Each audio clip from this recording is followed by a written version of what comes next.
Hello viewers, तो आज मैं आपके लिए नेगेटिव सेंटेंस पढ़ाऊंगा। जैसा कि मैं लास्ट टाइम पढ़ा चुका हूं आपको पास्ट इंडेफिनिट टेंस का अफर्मेटिव पार्ट। ठीक है, तो पास्ट इंडेफिनिट टेंस में जो अफर्मेटिव में मैंने पढ़ा था, उसके अलावा नेगेटिव आज पढ़ा रहा हूं मैं आपको। तो नेगेटिव में सबसे पहले देखेंगे नेगेटिव सेंटेंस को हिंदी में क्या कहेंगे। नेगेटिव को नकारात्मक कहते हैं, कुछ लोग निषेधात्मक कहते हैं, सेंटेंस को वाक्य कहते हैं।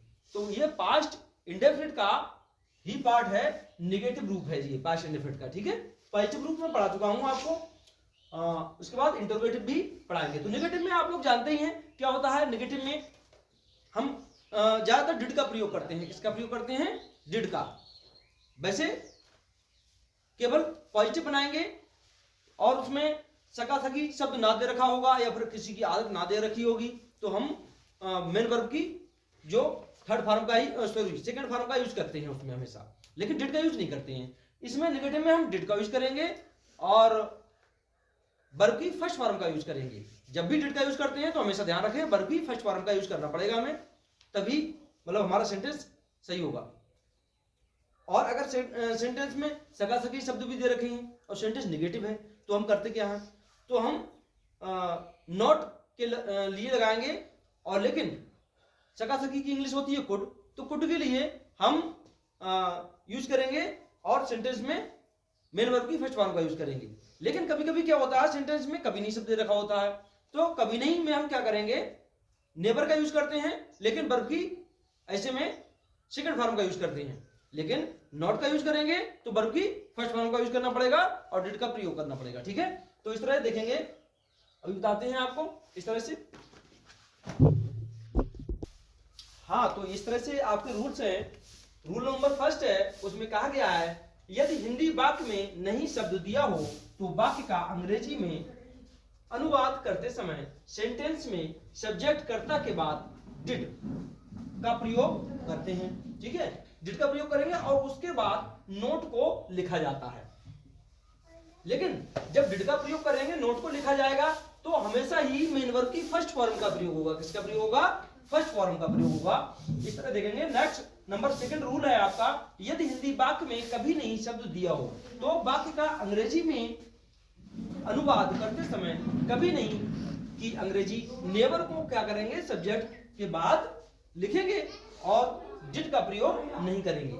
जब आपका नेवर दिया गया होगा तो गलती से भी डिड का प्रयोग नहीं करेंगे, उसमें डिड का प्रयोग नहीं होता है सेंटेंस में। अगर नहीं शब्द रखा होगा तो डिड का प्रयोग होगा, और कभी नहीं शब्द रखा होगा तो डिड का प्रयोग नहीं होगा। आपका बस ऐसे ही सब्जेक्ट के बाद नेवर को लिख दिया जाएगा और डिड का प्रयोग नहीं होगा। और जब डिड का प्रयोग नहीं होगा तो जाहिर सी बात है मेन वर्ब की सेकंड फॉर्म का यूज होगा। यहां डिड का प्रयोग हुआ है इसलिए मेन वर्ब की फर्स्ट फॉर्म का प्रयोग होगा, और अगर कभी नहीं शब्द रखा है तो डिड का प्रयोग नहीं होगा, तो मेन वर्ब की सेकंड फॉर्म का प्रयोग होगा। नेक्स्ट रूल नंबर थर्ड है आपका, यदि हिंदी वाक्य में सका सकी सके आदि शब्द दिए हों तो वाक्य में क्या करेंगे, नहीं अथवा कभी नहीं शब्द भी दे रखा हो। सका सकी के साथ साथ क्या दे रखा हो उन्होंने, नहीं अथवा कभी नहीं शब्द दे रखा हो, तो आप क्या करेंगे, सब्जेक्ट के बाद वुड लिखेंगे, उसके बाद में नहीं दे रखा होगा तो नॉट लिखेंगे, कभी नहीं दे रखा होगा तो नेवर लिखेंगे, इस तरह से। नेक्स्ट रूल आपका 4 है, यदि हिंदी वाक्य में किसी की आदत प्रकट की जाती है और वाक्य में नहीं शब्द दिया हो तो वाक्य में यूज्ड के बाद नोट लिखते हैं, उसके बाद में टू लिखते हैं। ठीक है, इस प्रकार से करेंगे। ऐसा होता तो बहुत कम है, लेकिन दे दिया बाई चांस ऐसा हो जाए तो यूज्ड के बाद ही नोट लिखेंगे, उसके बाद में टू लिखेंगे। तो इसके अकॉर्डिंग मैंने 4 फार्मूले भी लिख दिए, 4 रूल्स के अकॉर्डिंग। पहला फार्मूला है subject plus did plus not plus MB first plus OBJ अर्थात ऑब्जेक्ट प्लस में अदर वर्ड प्लस में फुल स्टॉप, इस तरह से। सेकंड फार्मूला है रूल नंबर सेकंड के अनुसार subject plus never plus main verb की second form plus object plus other word plus full stop. Next rule number third के अनुसार आपका फार्मूला है यहाँ पर subject plus could plus not या नेवर, जो भी होगा लिख लेंगे, फिर मेन वर्ब की first form object plus other word plus full stop. Next rule number 4 के अकॉर्डिंग आपका यहाँ फार्मूला है subject plus used plus not plus two, यहाँ पे प्लस है, सॉरी यहाँ पे प्लस है, not plus two plus main verb की फर्स्ट फॉर्म प्लस ओबीजे अर्थात object plus other word plus full stop. इस तरह से 4 फार्मूले हैं, तो मैं फॉर एग्जांपल आपके लिए बताता हूँ। ठीक है, देखें पहला आपका सेंटेंस है रोशन ने कल अपना काम नहीं किया, तो रोशन पर्सनल प्रोनाउन है, इसलिए रोशन का आर कैपिटल, किसी का नेम हो गया ये रोशन, ठीक है।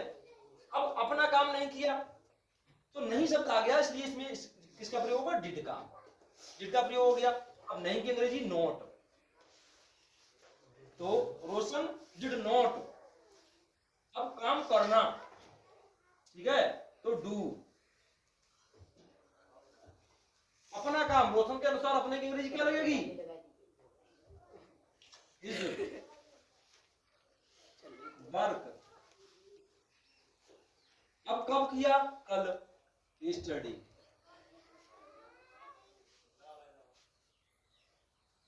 इस तरह से Roshan did not do his work study.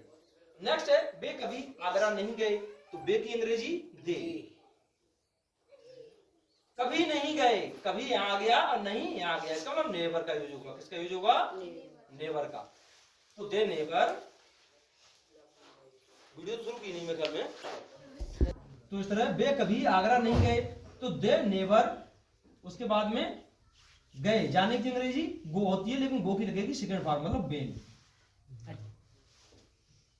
To Agra, इस तरह से they never went to Agra, इस तरह से हो गया, ठीक है।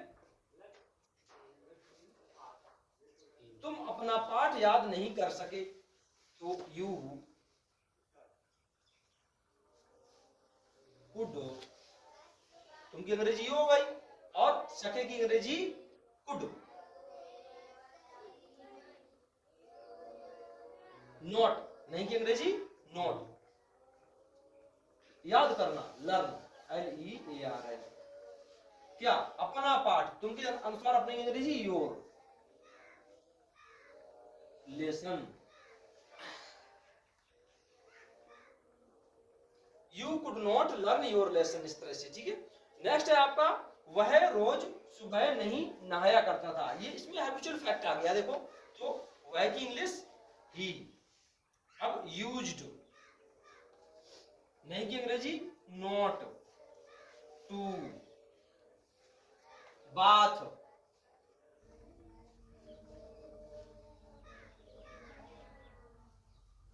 रोज सुबह, डेली इन द मॉर्निंग,